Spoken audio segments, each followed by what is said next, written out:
7 o'clock. We're going to get started. I apologize. The clock in the back of the room looks like it died about 5 minutes early. So we'll call this meeting to order at 7 o'clock. Welcome to the Carson City School District Board of Trustees meeting. Item 1 is adoption of the agenda for possible action. So moved. Second. Motion and a second. Any board discussion? Seeing none. Any in-person public comment on this agenda item? Seeing none. Any remote? No, Mr. Cassiopo. Thank you. Back to the board. All those in favor? Aye. Any opposed? Aye. Okay, motion carries. And I just wanted to make mention that one of our board members, the full board is present, but one's participating remote due to personal obligations. Item 2 is going to be the flag salute. Lupe, since you're remote and people might not be able to hear you clearly, if you don't mind, I'm going to ask Richard to lead us. That's perfectly fine, To the flag of the United States of America and to the republic for which it stands, one nation, under God, indivisible, with liberty and justice for all. Item 3 is the superintendent's report for information only. Mr. Stokes? Thank you, Mr. President, members of the board. Welcome, community members. We were expecting to have a representative from Carson High School tonight to talk to you a little bit about the events that occurred last week with homecoming. And we were also hoping to have our homecoming royalty here. As the good students they are out doing school activity types of things, and so unfortunately they're not with us tonight, but I would like to recognize them. The homecoming king was Parsa Haji Hassimi, and his homecoming queen is Katie Farnworth, both delightful young people who have excelled at school, and we're very proud of them. And I know that the student body and the student leadership team at Carson High School were excited about being able to have a homecoming activity, and they're all to be congratulated for putting that work together. I have one other item. As you recall, on September 2nd, 2021, the district made a decision to require students to temporarily wear face masks at school. The week preceding this announcement, 526 students were excluded from school because they were considered as a close contact to someone who tested positive for COVID-19. These students were excluded from school for up to 10 days. Since implementing the temporary requirement for students to wear face masks, more flexibility is allowed when conducting close contact tracing. The number of students excluded from school just last week for being a close contact was 7. When students were asked to temporarily wear face masks, the date of October 1st was given as a time frame to reevaluate the health conditions in the community. Carson City is still considered as having a high transmission rate. To limit student exclusions due to close contacts, we will be continuing to require all individuals, including students, employees, parents, vendors, volunteers, visitors, and guests, to wear face coverings when indoors and while on school buses. This temporary mask requirement for students will remain in effect until county transmission rates fall to the low category for 2 consecutive weeks.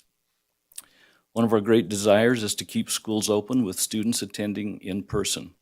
Currently, when students wear face masks, the probability of exclusion from school due to close contact tracing is greatly reduced. I will continue to monitor Carson City's rate of transmission to new COVID cases and will keep the board and community informed when the wearing of face masks for students can be reconsidered. Mr. President, that's my report. If you have any questions, I'd be happy to respond. Thank you. Any questions for Mr. Stokes on the board? Seeing none, thank you, Mr. Stokes. We're going to move on to board reports, board member comments. This is for information only. We'll start with Carson High School if we have anybody in attendance from Carson High. Yes, please. Come on up to the microphone and just state your name for us. I think any of those 4 is fine. Just push the button on the bottom and the base of that should light up green. Can you hear me? Yes. Okay. I'm Angelica. I'm the student body president for Carson High School. And I just want to talk about homecoming week. Overall went pretty well. We had a great turnout and a lot of compliments. We had a lot of participation in our dress-up days and the assembly and our Friday night football. We did lose that game, but our boys went outstanding very well. And our committees were very fun. And right now, we're just working on wrapping up homecoming week and getting decorations down and everything. And then Register My Athlete is open for winter sports, and then fall sports are coming to an end soon. So, yeah, that's it. Great, thank you very much. Do we have anybody from Pioneer here? Not seeing anybody from Pioneer. Let's move on to Nevada Association of School Board announcements. Not anything new, just reminding you of the training coming up October 9th or 8th and 9th. I'm not sure which day it is, Friday and Saturday of that weekend. But it's Friday and Saturday. It's either the 8th and 9th or the 9th and 10th. And then also registration has opened for our annual conference that will take place the second weekend in November. So go ahead and get registered for that. Great, thank you. Let's go to board announcements. Trustee Walker, let's start with you. Just a couple announcements from Mark Twain. So they're in the middle of their cookie dough fundraiser that will end on October 4th, and families are able to go online and pay for their orders.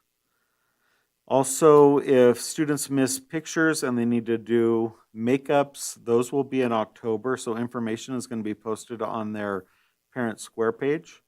And they have a flu clinic coming up on October 19th. Forms have been sent home, so look for that. And I'm sure if you needed one, the office will have extras. And then today I had the honor of talking to the high school's EDU class and talking about school boards and kind of what our job is compared to what the superintendent's job. And so it was a impressive group of young potential educators, and they're eager to get out there and do something great in the world. So it was a nice chat. Great, That thank you. concludes. Trustee Wilkie.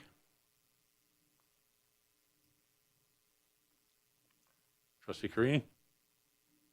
I have some news from Dr. Lee Conley, principal at Eagle Valley Middle School. They have some activities coming up. The week of October 4th through the 8th is the Week of Respect. Various activities will be held at lunch to engage students in meeting new friends and showing respect for others. That same week, October 6th, is the Walk, Bike, Scoot to School Day. Students will receive swag for arriving to school on a bike, scooter, or on foot. And then at the end of that week, October 8th, is a Caps for a Cure fundraiser. Students can pay $2 to wear school-appropriate non-SSA and $1 to wear a school-appropriate hat to support Childhood Leukemia and Lymphoma Society. And that's all I have. Thanks. Thank you. Laurel. From Fritch Elementary School, they have begun their Charleston Wrap PTA fundraiser. And the goal of this fundraiser is to purchase a shade cover for the playground equipment at Fritch. The top seller in each grade will get a chance to smash a pie into Mr. Brown or Miss Hoppy's faces. So the two of them have signed up for quite a few pies. And just putting a plug out there because I don't have any elementary kids anymore, but if you are in need of wrapping paper because you've used it all up over the last couple of years when there haven't been fundraisers, this is some high quality wrapping paper, and Fritch kids, you can hit me up. The fundraiser ends October 8th. And for Fremont Elementary School, they wanted to let everyone know that the Nevada Department of Public Safety and the State Fire Marshal Division have acknowledged 2 of the Fremont students as winners of their poster contest. The National Fire Protection Association theme for this year was to learn the sounds of fire safety. And students Reagan Beach and Cage Cordonaway were acknowledged in local media and will be acknowledged by the Nevada State Fire Marshal tomorrow in a small assembly. Also coming, so congratulations to Reagan and Cage for a job well done. Picture Day is October 6th, and also they have a great week of dress-up days and lessons planned for the Week of Respect. And Dr. Ward DeJoseph also texted me to let me know that their PTA is also doing a cookie dough fundraiser. So there are lots of opportunities to stock up on cookie dough and wrapping paper and support the local PTAs. So that concludes my report. Thank you. Rich, before you go, so I don't forget her, I'm going to do Trustee Ramirez. So Lupe, can you hear us? Yes, thank you. Can you hear me okay? Yes. Okay, good. So from Siliker Elementary School, Principal Zona reported that they will begin its Pirate Club on Tuesday, October 5th.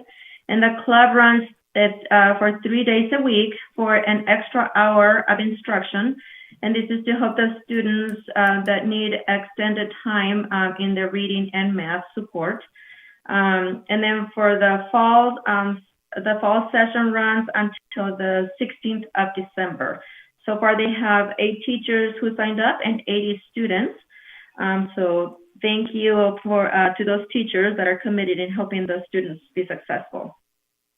Fire Prevention Week, October 4th through the 8th.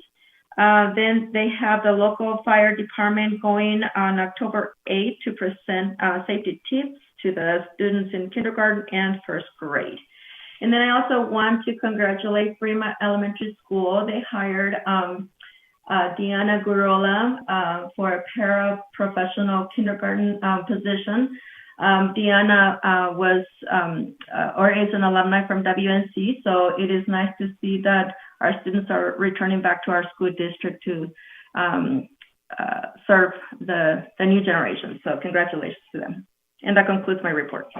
Great. Thank you. Trustee Varner.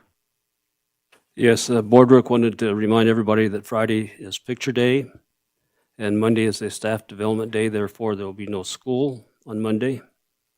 And then Thursday is their Spirit Day, and students are encouraged to wear their sports attire.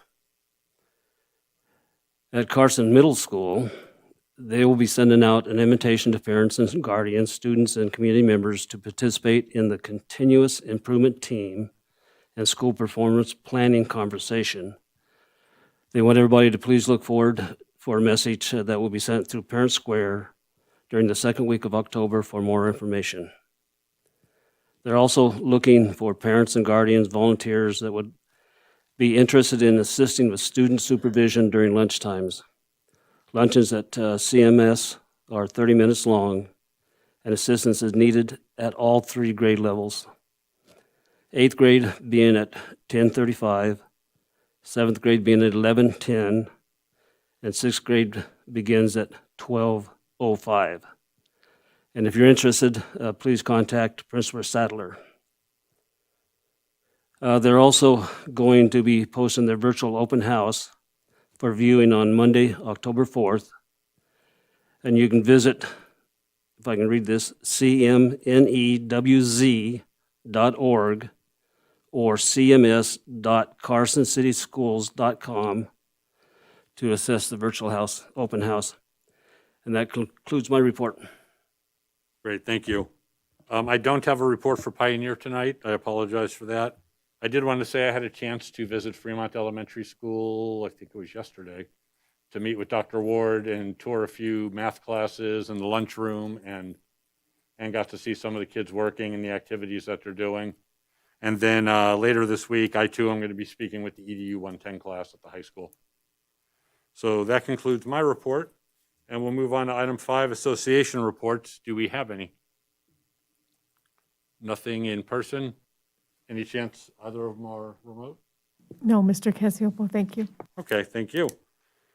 Item 6, public comment. As we've said before, public comment can be accepted from anybody. If you've signed in, fantastic. If you didn't, you can still speak. I'm just going to go through the list first. Everybody who comes up gets 3 minutes. And we ask that you don't just repeat comments from the person before. When you come up, just state your name for the record, and then we'll start the 3 minutes, and you can tell us what you have to say.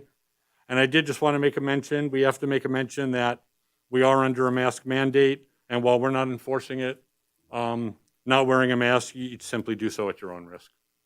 So with that, we're going to start with Barb Mathers.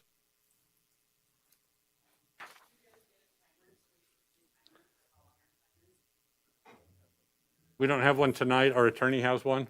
I was told one has actually been ordered.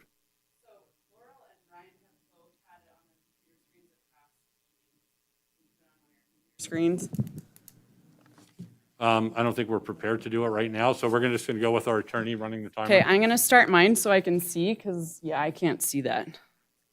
So for 4 months, I've been attending these meetings, and last meeting was the first time you guys didn't allow us to share the time of one other person, to have a 6-minute window. And I was real excited, because last time we had several health experts and doctors who wanted to speak, and we tried to get Dr. Schellenberger on the agenda, but the board decided hearing from a health expert wasn't a necessary agenda item.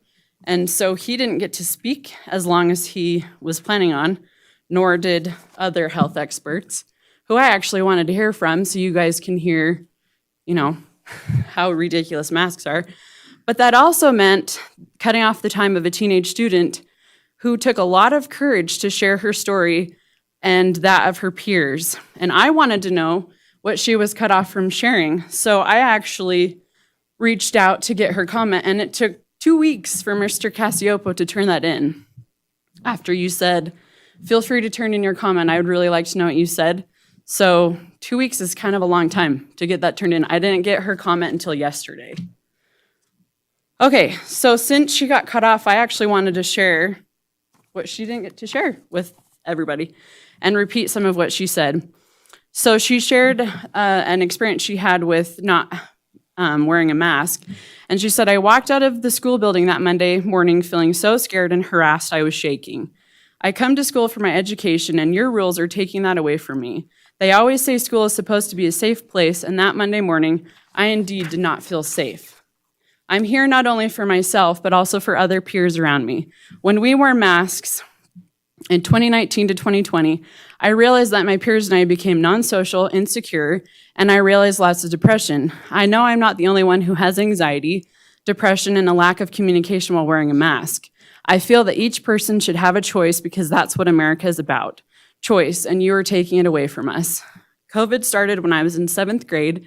I'm now a freshman, almost 3 years of being told to be scared, acting like sheep, and doing what you tell us to do. As a student, I feel like you don't know what is going on inside the classroom or inside of the halls. That's why I'm here speaking up, not just for myself, but also for my peers around me. Carrera is the reason I come to these meetings and miss bedtime with my kids over and over and over again. The fact that you didn't let her share what she wanted to share in behalf of other students too shows a huge amount of a lack of empathy for our students. This is exactly why all of the parents are fighting so hard for our children. She had a really bad experience, and she talked about her anxiety and depression. And she's not the only student that feels that way. The emotional and psychological effects of the mask far outweigh the physical aspects. That's 3 minutes. The physical aspects of masks. Thank you. Please listen to your students. Thank you. And I do want to apologize to the public for not getting that sooner. I actually never received that comment, so I'm not sure who she submitted it to. She didn't. I watched her hand it to you. She actually Talked didn't. to Renee. But I do apologize that that Douglas High student did not get a chance to speak.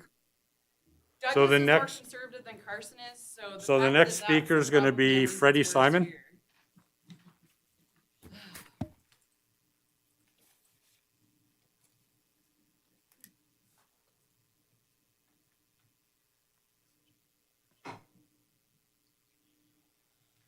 Good evening. It's a pleasure to be back here. I appreciate some of the members, especially Mr. Varner, he always pays attention. I'm here primarily tonight as I am incredibly concerned about such a big push to vaccinate children. It's amazing to me. I've been in the medical business for a long time, did 6 months of pediatric surgery. Knew Dr. Chatterjee. Sorry, Dr. Simon, I apologize. Is your microphone on? There we go. I don't know, is it? Now it is. Yay. So I look at this, and now you're going to send vans here to the high school. And all across the state, we're pushing to vaccinate these kids. How many deaths have we had in this state from COVID? None. And never in the history of this country have we ever done any type of infectious disease other than herd immunity. And the kids are the vectors. And I'm just pleading tonight for you guys to do some intellectual thinking about this. You know, do some research. This isn't right. There's no data. And in fact, when the FDA came up with no safety data for the boosters, then the vaccine, which carries more of a dose, can't possibly be safe. The fundamental tenet in medicine is the safety of the patient. This is a medical intervention we're doing. These are our kids. The amount of solid organ cancer, beta cell lymphomas, leukemias that are going to come up in the future, nobody knows. Nobody. And there's not a necessity for this. The kids aren't getting that sick. They're not in the hospitals. Are we doing this because we're so narcissistic, we're worried about our own lives from adult standpoint? The kids are the vectors. If they're COVID positive, they're not infected. They're getting herd immunity 13 times what any vaccine. And the CDC says a vaccine doesn't do anything about an infection. So please, I urge you, look at this in a more in-depth manner individually. These are our children. It's our legacy. There's no data to support this. The state keeps pushing it. The country keeps pushing it. I keep going out all over the state. It's the best I can do. Thank you. Mr. President, I have figured out how to put a timer on my laptop, Okay, great. so I can put it out there for Thank you. you. So next we have Christine Winnicky. Did I say your name right? Kristen Winnick. Kristen Winnicky, I apologize. Do I have to push a button or anything? Yeah, the base has to turn green. Okay. I have to push it? Yes, please. Okay.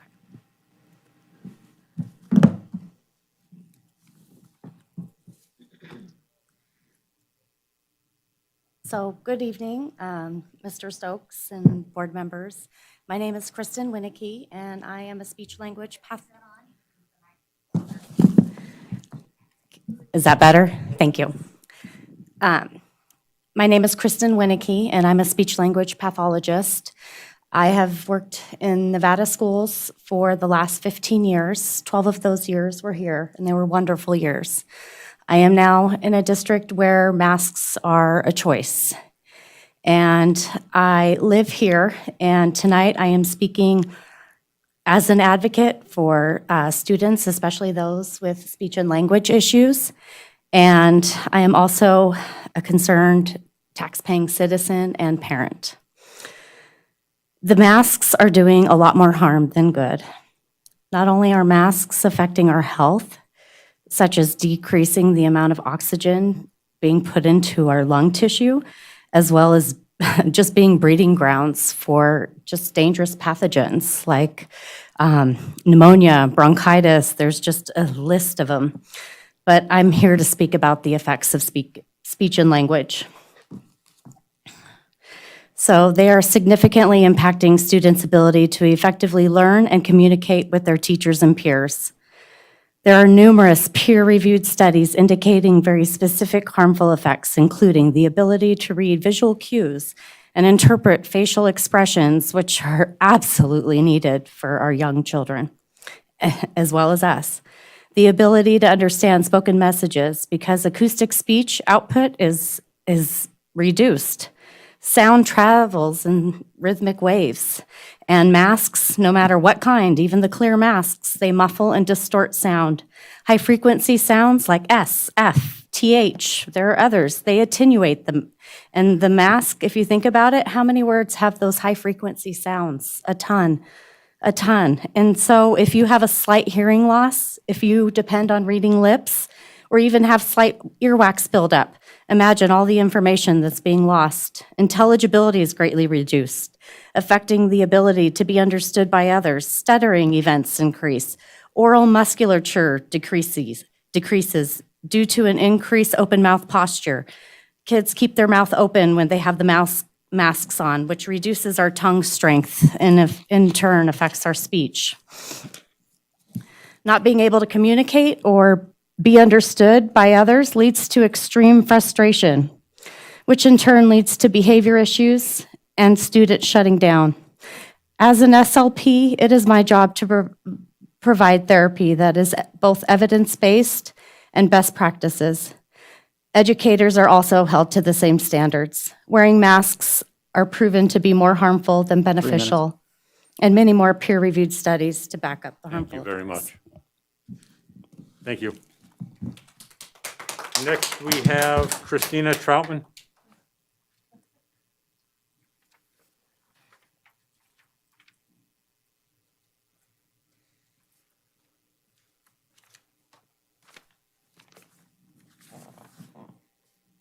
It looks like this is still on. Okay.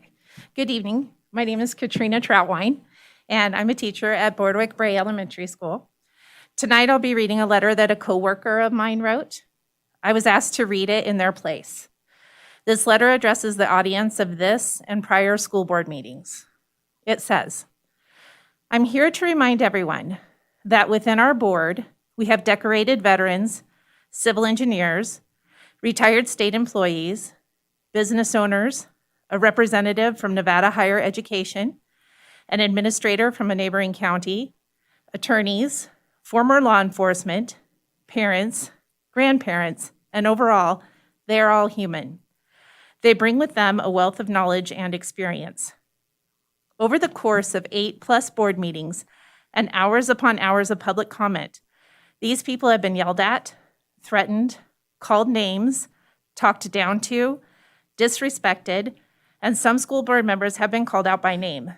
For example, some of you have said, I think you should be fired. You don't belong in front of the public. You don't care.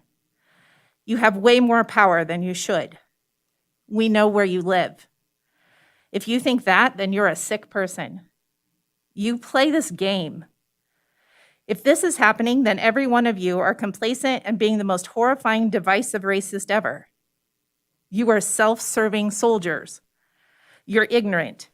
You look foolish. You sit in judgment. You blather on about nonsense. We are awake and coming for your jobs. And worst of all, what are you going to do when you understand eternity and where you're going to spend it when God passes judgment on you, because that's coming? I've been a teacher for over 25 years, and I have never spoken to my students the way some of you speak to this board and Mr. Stokes. I would also not tolerate any of my students speaking to their classmates, myself, or any other person in the way that some of you address this board. The rules in my classroom are simple. Be respectful, be responsible, be safe. Always do and be your best. I have not seen that here during public comment. Your messages are getting lost in the delivery. Thank you for listening.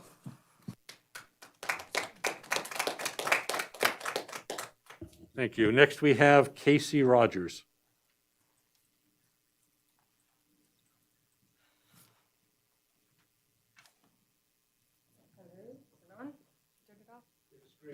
Okay, Casey Rogers for the record. Well, I'm kind of glad that I got to follow that gal just before me, because in all fairness, you have to understand that we're in like this information war right now. And the truth of the matter is that there has been no children K through 12 who have died from COVID. And all of our kids are masked, and we're trying to figure out how that's possible. Because we have this thing called civil liberty, civil rights, and the Constitution. And those grant us those rights to be able to make those choices for ourselves. And yet you guys are dictating what we're doing with our children. You're voting on those things. You're making those choices. The money is backing your masks. The money is backing your choices. So if we're a little ticked off, I think you can understand why. Okay. Vaccine death summary. What is happening is far worse than we think. VAERS published 16,000 plus deaths and 450,000 plus adverse events as of August 28th, 2021. CDC fraud expert says the number of deaths is at least 5 times higher. 150,000 reports have been rejected or scrubbed by the VAERS system. The actual number of anaphylaxis is 50 to 100 times higher than claimed by the CDC. Vaccinated people who die within 2 weeks are not listed as vaccine deaths. Moderna received over 300,000 reports of adverse events in only 3 months' time. The Lazarus report shows that only 1% of adverse events is being reported by the public. The majority of the population is not aware of the existence of systems where they can report vaccine adverse events. Aggressive censorship and propaganda told the public that adverse events are rare, causing people to not understand how their health problems stem from past injections. The shaming and blaming of medical professionals who say anything against the vaccines cause many in the medical community to avoid reporting adverse events. The fear of being held accountable after administering an injection that killed or disabled patients further prevents medical personnel from reporting it. Having accepted financial incentives to promote and administer the COVID vaccine also stops medical personnel from reporting adverse events. Profit-driven vaccine manufacturers have every reason not to report the destruction of their untested experimental products are causing. Thank you. This Thank is you. for you.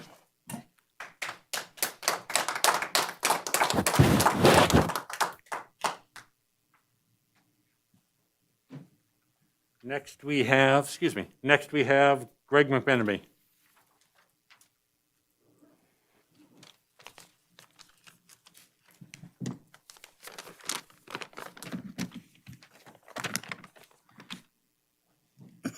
For the record, I'm Greg McMenamy. I'm a registered nurse, and I have served in Carson City for 21 years. I'm here to speak about the importance of wearing face masks and the use of vaccines to keep our children in school. COVID outbreaks remove kids from the classroom. An infected kid cannot attend school. Exposed kids cannot attend school. If enough kids are infected or exposed, then the classroom shuts down. If an even higher infection rate occurs, then the whole school shuts down. Centers for Disease Control lists 9 measures to prevent the spread of COVID-19. I will talk about 2 of them to keep schools open and kids in the classroom: masks and vaccines. Masks work as source control. I wear my mask for you and you wear your mask for me approach. This is where mask wearing is most effective. Masks block a percentage of aerosols and droplets from exhalation. The effect is population cumulative. The more people that wear masks, the more effective mask wearing is in reducing the spread of COVID. Kids are just as likely to spread the Delta variant as adults, and kids are more likely to spread coronavirus when they are infected but not symptomatic. Kids need to stay in masks when they are in the classroom. A study published this month by CDC looked at mask wearing in school. This study examined 2 counties, Maricopa and Pima County in Arizona. End results showed that the odds of school-associated COVID-19 outbreaks in schools without a mask requirement were 3.5 times higher than those in schools with an early mask requirement. Vaccines work by teaching the body to recognize a foreign viral protein, in this case, the spike protein of SARS-CoV-2. In asymptomatic, fully vaccinated kids, close contacts do not need to quarantine at home following an exposure. They can continue to attend school in person and participate in other activities while wearing a mask. In unvaccinated exposed kids, they will not be able to return to school until 8 days depending on the testing after, on day 5 after exposure. The take-home message for vaccination is vaccinated kids have a higher potential for staying in school, infected or exposed, than unvaccinated kids. We need to vaccinate our eligible kids. Thank you. Okay, that's all the forms I have. Now we'll just one at a time. Miles, please. Do you need a? If you have it. If not, I'm just going to call people up one at a time.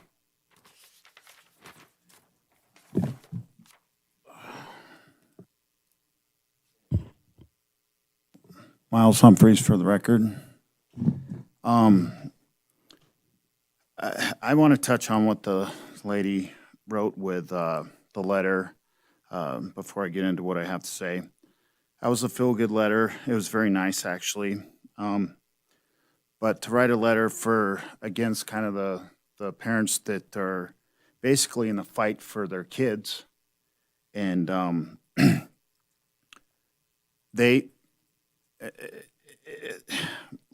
actually, hold on a second. So the lady who wrote the feel-good letter on what people said to adults and the fight for their children was nice, but you know it's unrealistic, to tell you the truth, in a world where we're being forcefully dictated to do things to our children that aren't necessary and that haven't been backed up with science, with a mask and everything else.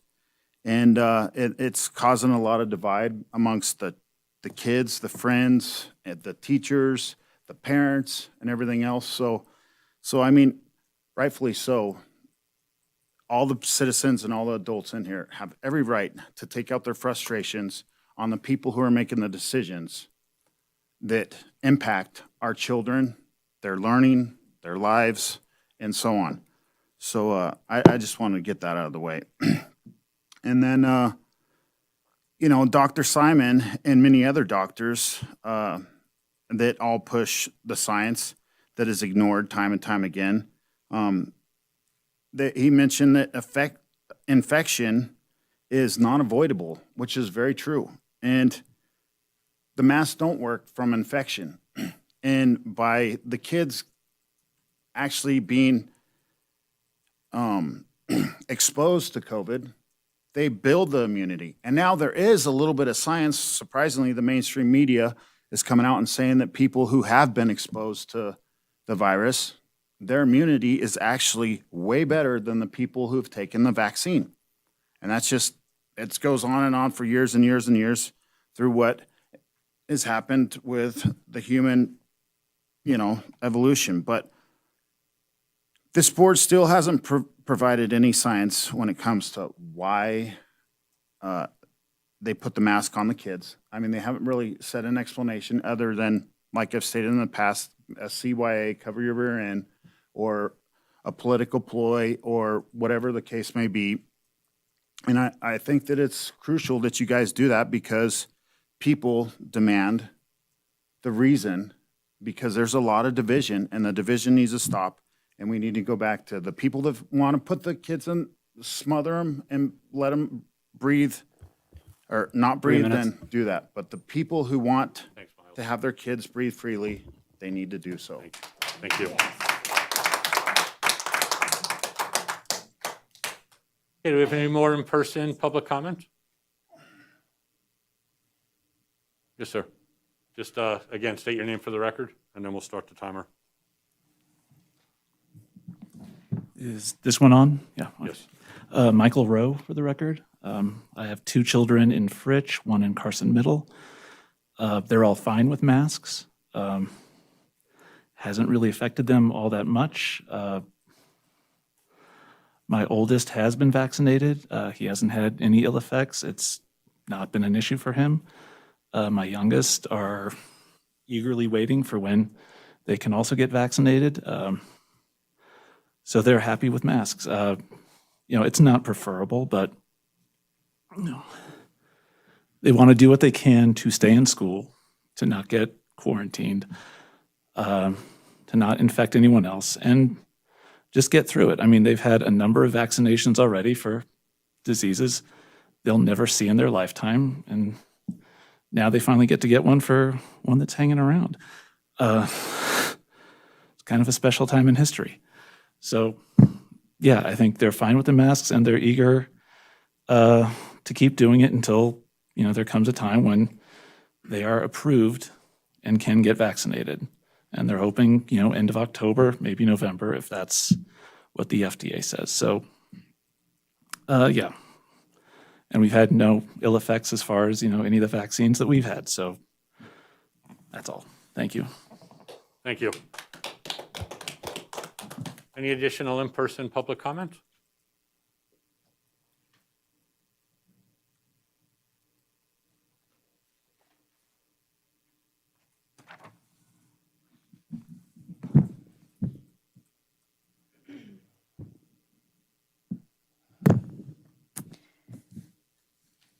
Good evening, ladies and gentlemen. Would rather be at home drinking a glass of Pinot Noir than sitting here because it's just really frustrating. I'm so scared for our children, and we continue to muzzle them and send them off for shots that we don't know what the heck is all in them. This guy, he doesn't know the difference between a regular vaccine and a mRNA vaccine because it's not the same thing. There's no history on them. But so why are there organizations that are exempt from the mandatory vaccines? Like the FDA, the WHO, the CDC, the White House, Moderna, Johnson & Johnson, Pfizer, and all justices and their aides? Seems interesting that they're forcing people to take vaccines to keep the job. Some of them love their jobs and are having to give them up, but these people aren't forced to take these vaccines. So, yeah, even the CEO of Pfizer has not taken the COVID-19 vaccine. Isn't that interesting? So just a little thing that's coming down the pike. Stephanie Mansell, or Stapane, I don't know, the current CEO of Moderna, has announced that everyone that's taken the first two Wuhan Coronis mRNA vaccines will need to get continual booster shots for the rest of their lives if they hope to live. In Israel, in order to keep their green passes updated, they need to keep getting boosters. They are now up on their fourth round of injections. So how many boosters are we going to have to take in order to keep our green pass or vaccine passport or whatever they're going to call it? And why are we sending the vans over to the high school to vaccinate children and, well, not just the regular vaccines, but this mRNA vaccine that changes your whole body? It makes you into some kind of GMO person because it's not your real body anymore. So we're frustrated. I'm really a nice person most of the time, but I'm angry because I feel like our children and our whole population is being targeted. 3 minutes. Thank you.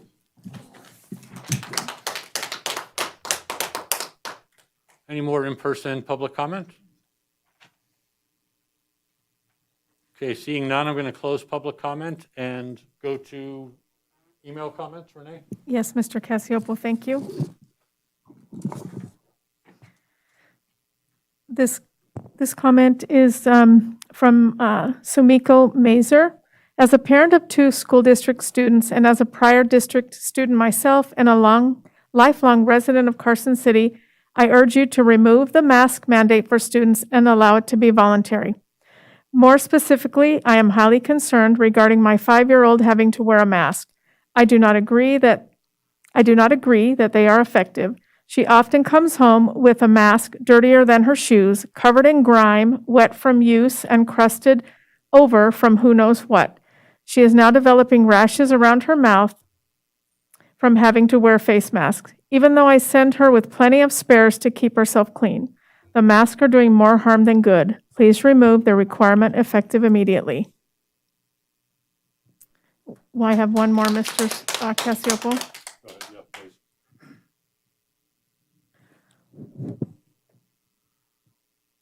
This comment was respectfully submitted by Ananda Campbell, who's the parent of 2 Carson City School District middle school students and a Carson City resident. In addition, this is a collaborative statement written and supported by over 75 people. Dear School Board Trustees, to protect our health and well-being, we are submitting the public comment virtually. Thank you for the opportunity to stay safe and be heard. True leaders work tirelessly for the benefit of those relying on them without need of acknowledgement or gratitude. We have watched week after week as we have listened to tough public comments, and we gratefully acknowledge how difficult that has been. In that spirit of gratitude and to limit the amount of time needed for speakers, we wanted to share a joint statement with you about your ongoing efforts to protect and inspire our students. To clarify, we, the undersigned, are Carson City residents, voters, district staff, and parents of CCSD students, past and present. Our students attend Carson City schools because this community offers education that is exemplary. COVID-19 has been a learning experience for everyone, including our students, who have shown their ability to prioritize the safety of their peers by wearing masks daily without complaint. Because of this, our students and faculty who are immunocompromised or who are at high risk have had an opportunity to learn and teach in a safer environment. Everyone looks forward to a new, healthy normal, but for now, we are grateful for leadership and decision-making focused on science, safety, and well-being of the whole. Through this experience, our students are learning resiliency, compassion, and commitment to one another. These soft skills will reach far beyond the classroom as our students become adults who bear a civic responsibility to their communities. We support the district's renewed commitment to equity and access to education and resources for all students. Equity in education supports academic fairness and inclusion that ensures that every student has the resources, teachers, interventions, and supports they need to be successful. It is the true American dream. Educators need resources to support our diverse student population. Children thrive in schools where equity is the core of the school culture because it allows each of them to be seen as individuals, and it provides opportunities for empathy and individualized growth. As we move into this new chapter for our country and our community, we hope that you see that we are in your corner as you continue to fight to keep our students safe and educated. We are rooting for you, supporting you, and even questioning you when the need arises. Please do not let our voices be drowned out by those who may seem louder. We believe in the work you're doing. Parents and staff together are tirelessly working to implement it. We will continue to do everything within our power to ensure our school district is one where students' well-being is the driving force towards excellence. Thank you. Thank you. Any additional email comments? Mr. Cassiopolo, let me refresh. It takes a moment here. One more quick check, if you will. That's all I have, Mr. Cassiopolo. Thank you. Okay, thank you, everybody. Public comment is closed. And I know this is a tough issue. It's tough for us too. I do appreciate everybody's comments. I know some people are angry. I'm not thrilled either, but I do appreciate everybody's comments. Moving on to item 7, presentation and possible adoption of a district-wide restorative discipline plan for the 2021-2022 school year as required by NRS 392.4644. This is for possible action, and we have Tasha Fusen presenting. Thank you, Mr. Cassiopolo. This is the annual review of the district's plan to provide for the progressive discipline of pupils and on-site review of disciplinary decisions per NRS 392.4644. So currently, state law dictates that the plan must be developed with input and participation of teachers, school administrators, support staff, and parents. Must be consistent with the written rules of behavior prescribed in accordance with NRS 392.463. Must include provisions designed to address the specific disciplinary needs and concerns of each school within the school district. It must provide for the temporary removal of a pupil from a classroom or another premise of a public school in accordance with NRS 392.4645. It must provide for the placement of a pupil in a different school within the school district in accordance with NRS 392.466. And it must include the names of any members of a committee to review the temporary alternative placement of pupils required by NRS 392.4647. So the plan you have in front of you has revisions in red. The plan itself was adopted last year. We are required by state law to have our sites review the plan with their site-based disciplinary teams and provide feedback to the district office before September 15th of each year, so that I can then put the proposed changes in front of you as the board. In addition, then our sites are required to review their site data and whether or not, to what extent the occurrences of suspension or expulsion or removal of pupils from the school is disproportionately affects pupils who belong to a specific group or subpopulation identified in subsection 2 of NRS 385A.250. So our teams have reviewed the plan with their at their school level teams. They've looked at their site data. And again, they've provided that input to me. Once we adopt the plan, then we will send it out to all of our employees in the district. We will post it to all of our websites. So sites and the district website. If you look at the first page of the plan, you'll see that in that introduction, really the only thing that was added was a statement to say necessary and appropriate disciplinary measures, including restorative practices and interventions. So that was the only piece that was added there. There was a request by a couple of our site teams to define what restorative practices actually are. Therefore, you see that whole section added with the definition of restorative practices. Any questions on that definition or parts of that definition before we move on to the other requested changes? Any questions from the board? No. So far. Okay. Thank you. You'll see then under page 2, it goes into talk about prevention and intervention. Not many changes here until you get to middle of the page under supervision. You'll see that I did a strike through on Safe Schools Professionals. That was just a title change update, one that I had missed last year when we switched the title of our folks from Safe Schools Professionals to School Social Workers. So that's just an update on that. Under interventions and activities, our teams thought it was important for us to call out multi-tiered systems of support by name. As you know, we've done a brief kind of discussion about our district being involved in Project Aware and MTSS.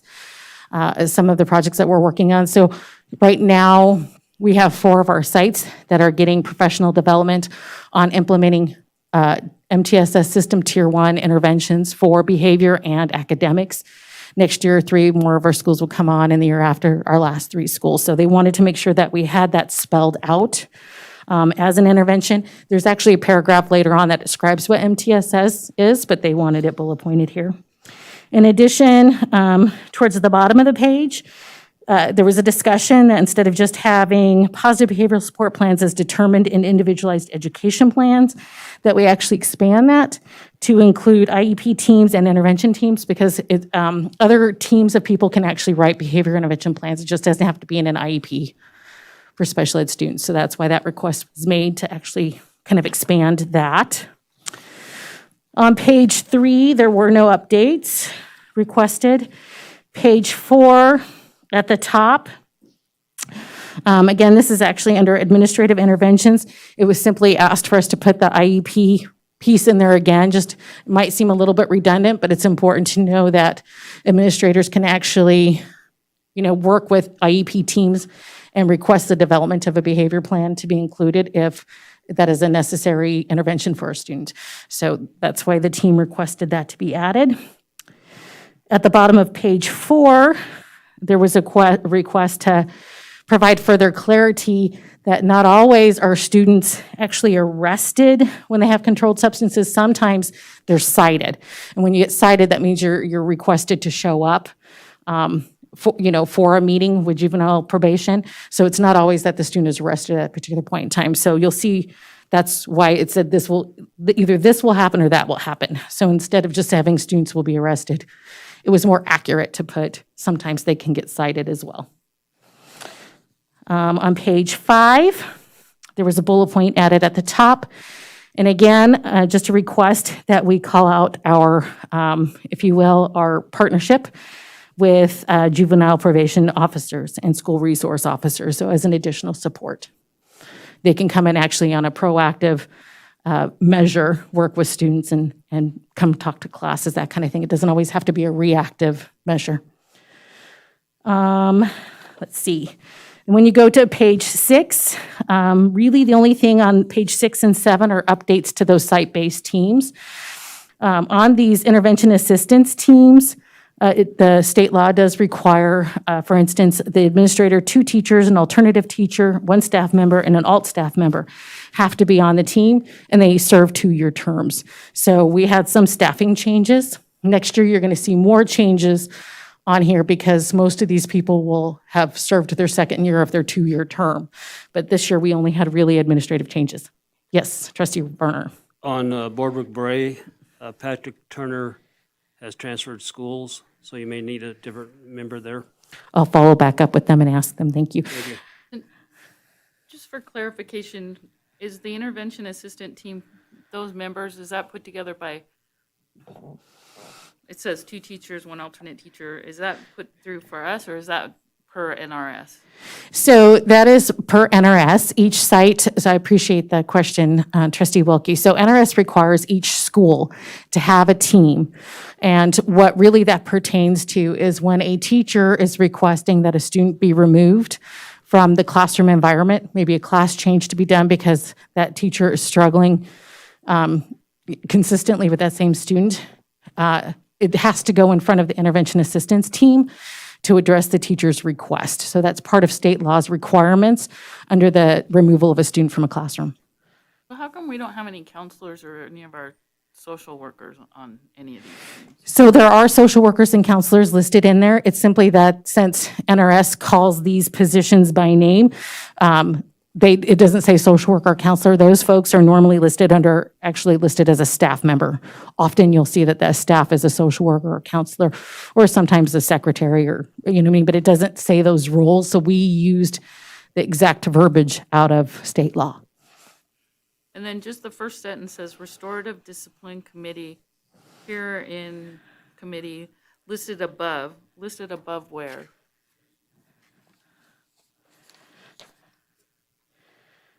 That's a good That probably should question. read below, right, listed below. It should be listed below, yes.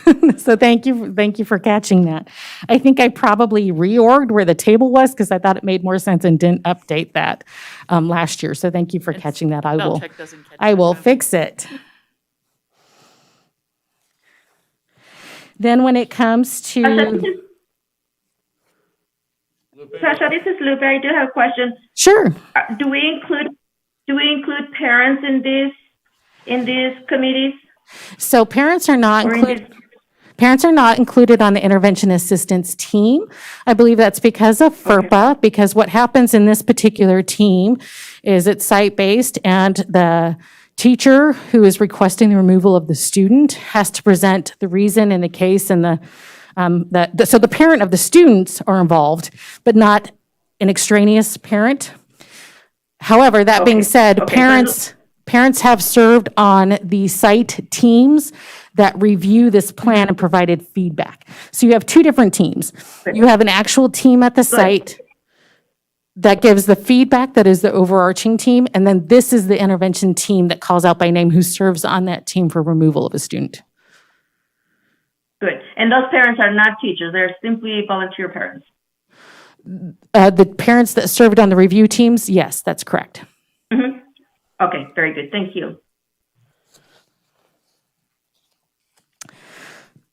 When you get to page 8, through the rest of the document, there's not been any updates requested.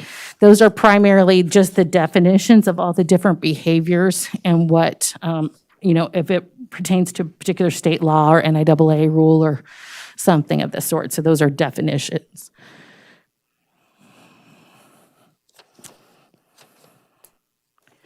So those are all of the requested updates. And unless you have other items that you would like me to address and include or change, then I am requesting approval of the document so that we can submit it to the Department of Education and send it to our stakeholders. Okay, thank you. Back to the board. Any questions for Ms. Susan? Go ahead. Stacy, go ahead. I don't have any questions. I'm going to make a motion Oh, unless I somebody think- has a question. So Richard, go Maybe ahead. one thing.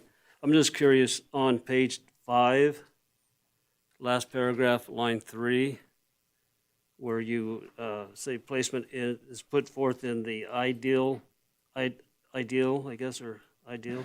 IDEA? Yeah, IDEA. Should that be spelled out so people know what that is, the Individual with Disabilities Education Act? I absolutely can do that. And then same thing maybe on page 3, third bullet down, where it says focus, SEL. Should we spell that out also, social emotional learning? I can spell it out there. It is spelled out further down the line, but I'm happy to spell it out there as well. Probably should be spelled out when it first comes up, I think. Certainly. Okay. Yeah. And then Tasha, just one of the board members brought up before the question about whether or not any counselors or social workers were on these committees, and I thought your answer was fine, but I do think their involvement seems to me like it would make sense to have them involved. Is there a way, well, I don't know if there's a way, but can we does it make sense to put an asterisk or something next to name with a little note at the bottom that kind of further defines who some of these folks are? I am happy to, for instance, after the word staff, like say, for instance, look at Empire. Camilla is their social worker. So I could put staff, parentheses, social worker, beyond that if you want.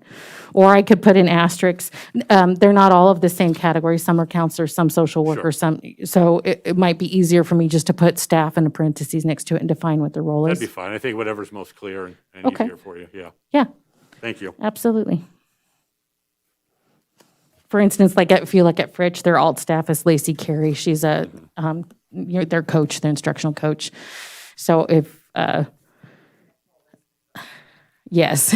So the other, and then when it comes to the teachers, some of them are special ed teachers, some of them are gen ed teachers. You know what I mean? That's why it was kind of used as a general term. But again, I'm happy to put that. Would you like, or I could put it after the name. I could put like, Camilla hyphen social worker. Yeah, I'm not picky, to be honest with you there, wherever it makes sense to put it. Okay. It's just that, we might know, some of us may know, some of us may not, but if anybody in general were to request a copy of this, they would have no idea who some of these people are, and that might be of importance to some folks. Absolutely. Yep. And I'll get the updated list from Bray for their teacher. Okay. Any other board comments, questions? If not, this is an action item, and we will take public comment on this action item before we vote. I move that the Carson City School District Board of Trustees adopt the district-wide restoration discipline plan for the 2021-2022 school year as submitted with changes that we've discussed in accordance with NRS Chapter 392. Yeah, we have a motion and a second. Any further board discussion?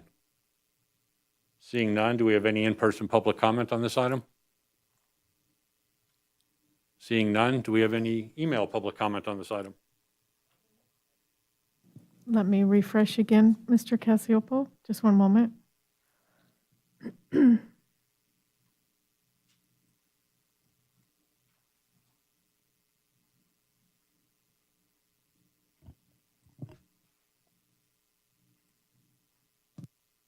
No public comment, Mr. Cassioppo? Okay, thank you. Back to the board. All those in favor? Aye. Any opposed? Aye. Okay, motion carries. Thank you all. Thank you, Ms. Suzanne. Let's see, item 8. Discussion on proposed changes to CCSD Policy 420, working periods, which is specific to the work breaks and meal periods for classified staff. This is a first reading and it's for discussion only. Thank you, President Cassiopo. Trustees, Jose Delphin for the record. I come before you with the first reading for making some slight modifications on Policy 420 and proposing to strike working in the title and just really focusing on breaks and meal periods. This cleans up a lot of regulation afterwards as well. It's been a little bit confusing for staff, so we wanted to make sure that we get it clarified. Working periods really don't need to be defined because they're already written in their job descriptions, and in the classified or ESP ranks, they're either 10, 11, or 12-month anyway. So I seek your approval to just kind of clean up the language and see if you have any changes for me. Stacy? I just have one question. Where it says clearly specified, where are they clearly specified in? Breaks and meal Because periods. they're different at each site, it seems to me. Great question. That will be in the regulation to follow. And so under Regulation 420, it will be specified there with regard to when they take their breaks and when the lunches are and when they take the afternoon break. And that's what we're trying to do, Mrs. Wilkie, is try to, and I like the last part of this, to make it smooth and regular throughout the district. It's been kind of wavy. So we want to smoothen it out between all the buildings and operations of our district. Okay, Richard. Are you going to add then I guess, as outlined in Regulation 420, after where they're going to be specified? Yes, they in will the next be. reading? Yes, Okay. Trustee Varner. Any other input for, no, none? Okay. Again, this is for discussion only, so thank you, and we will see you again. Thank you. Thanks, Dr. Delphin. Okay, item 9, discussion and possible action to review and select a proposal from 3 third-party consultants to assist in the process of hiring a new superintendent for the Carson City School District. Third-party consultant proposals have been submitted by GR Recruiting, McPherson and Jacobson LLC, and the Nevada Association of School Boards. The fiscal impact of selecting a proposal shall not exceed $19,050. This is for possible action. And if you recall, last board meeting, we started talking about this, but board indicated they need more time to review the 3 proposals that were submitted. And just for transparency, we did receive a 4th proposal today, but I have not submitted that to anybody because it was after the deadline. So the 3 proposals we have in front of us currently are the proposals we're considering. And we do have the choice of selecting one, not selecting one, but this was just a chance to get us started.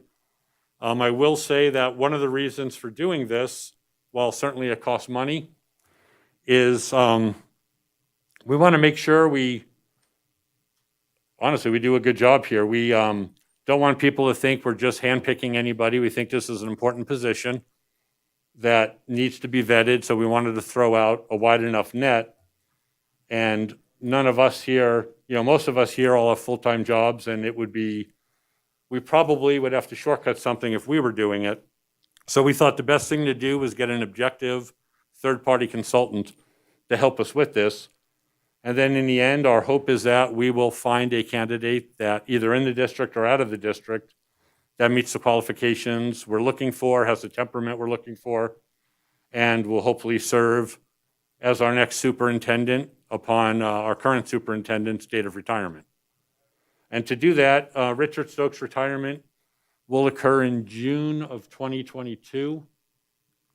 And, it's a process. We have to find somebody, we have to interview several people, we have to shortlist them, bring them back, go into contract negotiations, and a firm like this could help us with all or some of that. And anyway, that's the purpose of having this in front of us tonight, is to start this dialogue and possibly take a step in that direction. So with that, let me first open it up to the board and see if anyone has any questions or thoughts on what they read. We can certainly, if we need to, go back and ask additional questions of these folks, but these were the proposals that they submitted to us. Mike. Reading through this, I think it really makes a lot of sense to use NASB as somebody who we're working closely with and going to have access to them. In both those other proposals, there's lists and lists and lists of people. And I don't think we want it to be that complicated.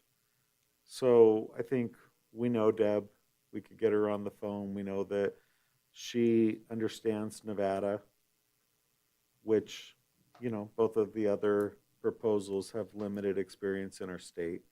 So in my mind, I'm just thinking that it's an economical choice and it's also a logical choice.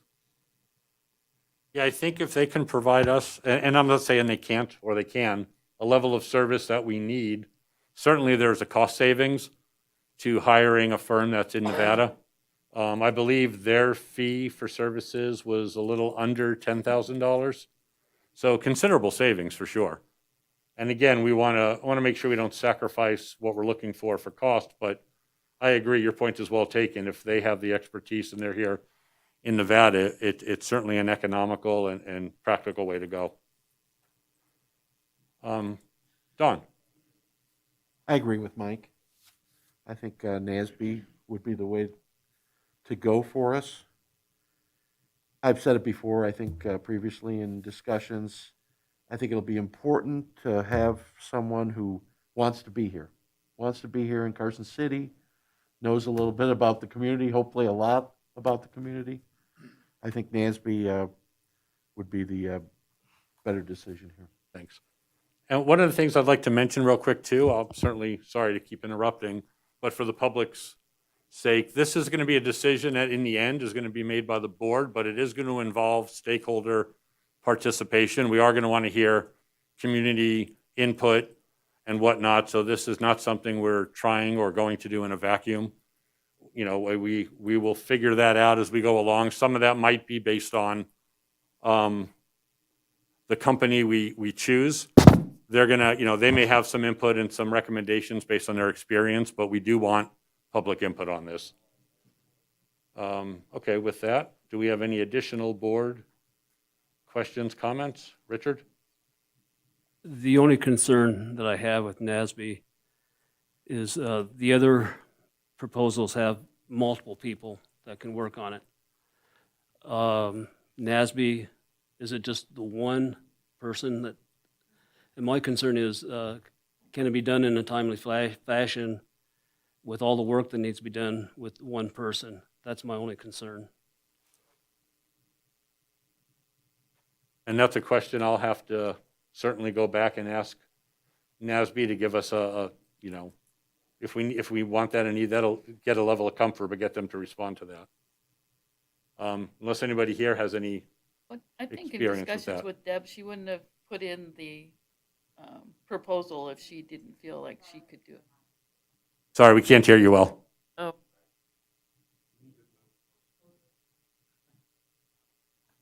I don't think Deb would have submitted a proposal if she didn't think that she had the staff and the capability and the timing to do it. I mean, we put in a timeline. I did reach out to a couple people with McPherson and Jacobs through the Pacific region contacts that I have, and they didn't have any trouble with them. They came highly. They got some really good candidates. And then with the other one, I talked to the former trustee from Clark County, Deanna Wright, and they had a good experience. she would just ask that if we go with them, that to make sure that the people they put together to go through it have more maybe board members on there than they do superintendents and associate superintendents and administrators. That seemed to be kind of a problem with their group, but I have no problem going with NASB either. Laurel? Just a clarifying question for Stacy. Dana, was it Dana Garvey? Did Dana she Wright? recommend like the committee that reviews the candidates from within the district have more board members than just, was that her recommendation? That was, yeah, her recommend. They bring in a lot of retired, she took orders, she says they bring in a lot of retired administrators and retired superintendents, which is a good resource because they know a lot of people, but she would have liked to had more of a former peer review from trustees. And I think that's an important comment. I mean, when I think about how we're going to do this and we want to make it community-based, again, I mentioned we want to have community involvement, but I also want to have, without having a committee of 50 people, of course, have a well-rounded group within the school district too. I think it's important to have folks at various levels, teachers, I'm just making stuff up now, but parapros, and so that we have a good distribution of folks on the committee, so that again, in the end, we're getting as much input as we can. That in the end, we as a board will have to decipher and render an opinion on. I think it was a lot like we did when we first started the strategic plan. You know, we had a big community meeting and they put what was important out there, and that's how we got the wellness component. So Right. that might be have one of those to get that what is important to those stakeholders too. Yeah, and one thing I noticed, I forget if it was in NASB's, but in the other two, and again, two of these are national firms. They hire folks all over the United States. NASB has hired people or has brought in people from other states, but they are certainly Nevada-based. The two national firms, I believe, had a guarantee in their proposal that said if a superintendent's hired and for some reason they don't work out or they leave within the first 2 years, they will help us with the process again, mostly free of charge minus costs. If we need them to come out here or something like that, there'll of course be some costs involved, but we would not have to start over fresh, with them and pay another, whatever it is, 14 grand, 19 grand, or whatever that particular firm is charging. Other than that, they all had resumes that I thought were, showed qualification, showed experience, showed that they reach out, they throw a pretty wide net. And one of the concerns I've heard just in general from the public was just, if you go out of state and you hire some national firm, you don't know much about them, you don't know necessarily who they're bringing to the table. They could look good on paper, they could be all polished, and then they show up and they're not. So one of the things, whoever's doing this, I want to make sure, is we do some vetting and somehow explore getting a hometown feel of who these people are as well. Not necessarily going there, but talking to people in their community and finding out, what they think of this person.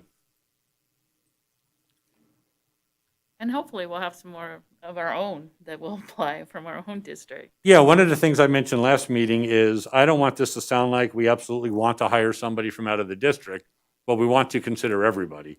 I think we have some good people here, some qualified people. I don't know who's going to apply for this kind of position, but certainly I expect that we'll see some local applications from within our district, possibly from adjacent districts. And I'd like to encourage our folks, to apply as well, because again, this is wide open. We don't have any preconceived ideas on who would fill this role. So I do have a comment. Yes. This is Lupe. So I personally feel like we should not rule out GR Consulting. I know that they helped Clark County to hire their superintendent, and he has been there for 3 years. So my take on that is that they did a very good job in hiring someone from out of state. So I feel that, our student demographic is changing a lot. And so I think that it would be good to certainly bring someone from, or consider, hiring someone with different, different ideas, different perspectives that will help us continue growing. I know Mr. Stokes has done an amazing job, in setting the foundation, and I think it would be extremely helpful to have someone with new ideas to help us move the needle to meet the student demographics needs. Okay, thank you. And so, again, what we have in front of us now is we have to make a decision. Do we want to vote and vote for one of these candidates? Do we want additional information before we make a vote? What's your pleasure? Well, I'm prepared to make a motion. I think that, we know what we're getting with one of them, and then there's two national firms that seem to be pretty large. And so I guess my comfort level is I'm fine with making a motion that we accept NASB for this purpose. I just have one additional comment or question, I guess. In their NASB's proposal, and maybe I overlooked it, so please correct me if I did. Does she, in the proposal, talk about how they're going to reach out to the community to get the community involved? Like the other two, they have one has a 28-question survey they send out to the community, and I didn't see that in the NASB proposal. I want to make sure we get the community involved somehow. Well, and I think with the size of our community, we don't necessarily need to have a 28-question survey where we could do a series of forums and actually have face-to-face discussions with our community. You know what I mean? We're not a major city where we have huge pockets of people we can't reach. I think that we're able to bring people to the table. So I guess that's not as much of a concern for me, but I mean, I could see surveys being a turnoff for a lot of people. And I can tell you, Richard, I did speak with Deb Oliver about that when I first asked them to submit a proposal. And she did say that, they would be flexible, they would work with us, and they would work with us to develop what the approach is going to be. They have the baseline of what they're going to do, but they're not, again, they're not going to work in a vacuum either. She said she wants to work with our district and our community. And just as a note in her overview, she does talk about conducted characteristics or qualities forums with various groups throughout the community and school district to determine the design. So, I mean, we can just say we'd like to make sure that we do a characteristics and qualities forum of what we're looking for. Yeah, I'd be okay with that as long as, the community's involved as best we can get them involved.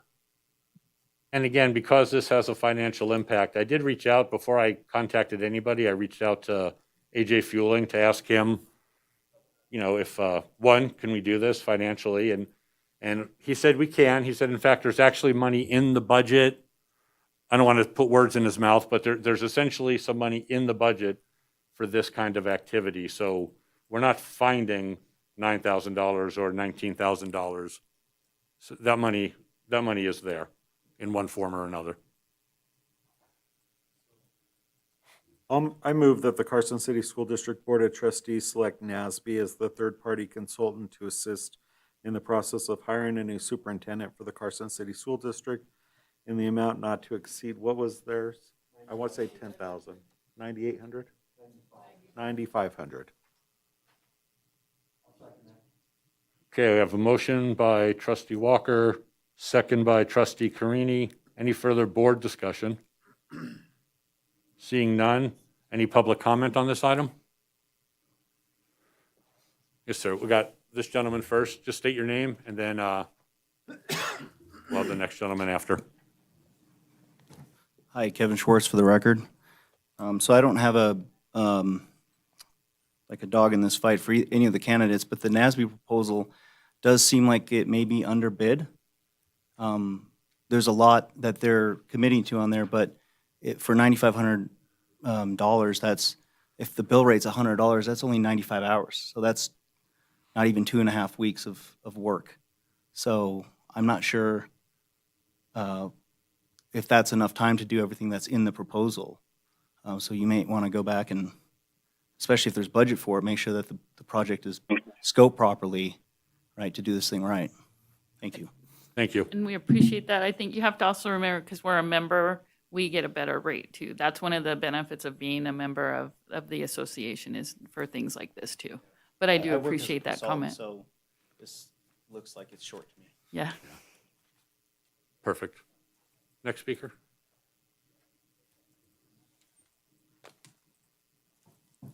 Greg McMenamy for the record.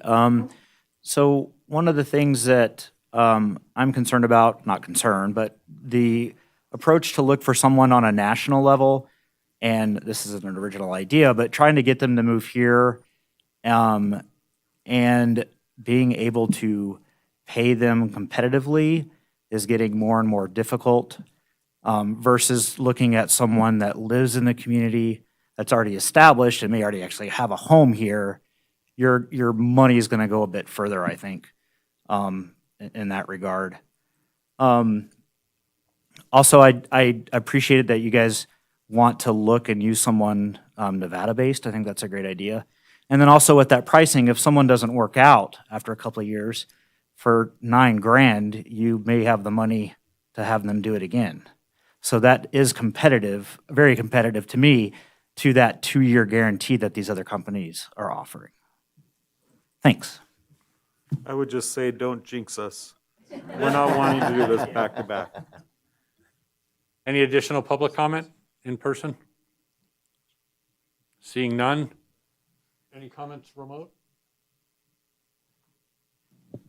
One moment, Mr. Casiopo, let me refresh one more time, please.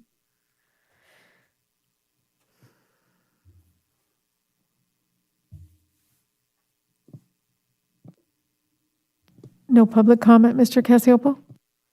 Okay, thank you. Before I bring it back to the board for a vote, Mr. Schwartz, I just want to say thank you. That's something I'm gonna, I don't see him anymore. Oh, that's something I will ask them. This allows us to enter into a contract with them, but if something seems awry, this doesn't force us to enter into a contract with them. So thank you. So back to the board. Actually, Mr. Russell, did I want to make sure I didn't misspeak? What this would be doing is allowing you to select the proposal, go back and engage them, and if the situation ever arose, so assuming that you do sign this based on the acceptance, if the situation ever arose that the contract needed to be modified or there needed to be additional funds put into it, it would just have to be brought back to the board for consideration about whether or not to do that. Okay. All right, thank you. Okay, back to the board. We have a motion and a second. We've done public comment. All those in favor? Oh, sorry. Question for Mr. Couldn't Russell. quite get there. Because I am currently serving as a volunteer in NASB as an officer, I'm guessing I should disclose that, but I have no pecuniary interest. Yeah, I think that's a solid disclosure. I think it's advisable to make it, but because you have no pecuniary interest, I don't think you have to abstain.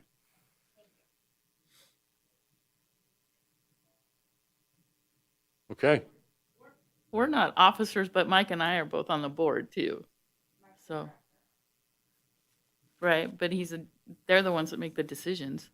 He really has more power than we do. So I guess we'll disclose that. Yeah, the whole standard on disclosure versus abstention stems on whether the reasonable person would feel that your discretion was skewed, and without any financial skin in the game, I think disclosure is appropriate without abstention, but the decision is always yours. Okay, thank you. Anything else from the board? Other than that, I'm going to call the vote. Okay, all those in favor? Aye. Aye. Any opposed? Aye. Okay, motion carries. Thank you. Next item is item 10, approval of the consent agenda. This is for, possible action. I move that we accept the consent agenda as submitted. Second. Motion and a second. Any board discussion? Seeing none, any public comment on this? Seeing none, any public comment? No public comment, Mr. Casiopo? Okay, back to the board. All those in favor? Aye. Any opposed? Aye. Thank you, Lupe. We hear you. Item 11, informational items. This is for discussion only. No action will be taken. Any questions or comments on the action, or excuse me, on the informational items? Okay, seeing none, we're going to move on to item 12. Requests for future agenda topics. Does the board have any requests? Seeing none, we'll move to item 13. We are adjourned.